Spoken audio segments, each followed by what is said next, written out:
Qais bin Abad says, I was sitting in the company of some people of Madinah Munawwara. Some of them were companions radiyallahu anhum, when a man came on whose face the fear of Allah Jalla Jalaluhu was writ large. One of those people said, this man is one of the inhabitants of paradise.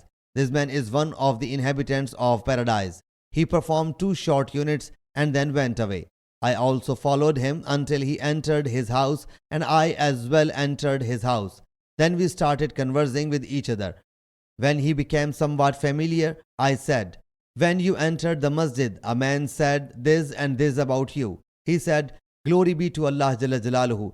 It is not fitting for anyone to say anything what he does not know. Now I tell you its reason. In Allah's Apostle sallallahu alaihi wasallam times, I saw a dream and narrated it to him. I saw myself inside a garden. He then narrated its vastness, its being fruitful and lush. In its center there was an iron pillar, whose bottom was fixed in the ground and the top was in the sky, and there was a handhold on its upper side. I was asked to climb up the pillar, but I said I cannot climb. Then a servant came.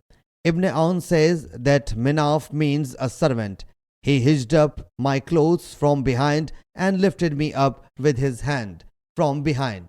So I ascended until I reached the top of the pillar. I then clutched the handhold. It was said to me, keep on holding it tight. I then awoke and it was still in my hand. When I narrated this vision to the Prophet sallallahu alaihi wasallam, he sallallahu alaihi wasallam said, that garden is Islam. That pillar is the pillar of Islam. That handhold is faith, and you will remain steadfast in Islam until you die. That man was Hazrat Abdullah bin Salam radiyallahu anhu. Sahih Muslim Hadees number 6331.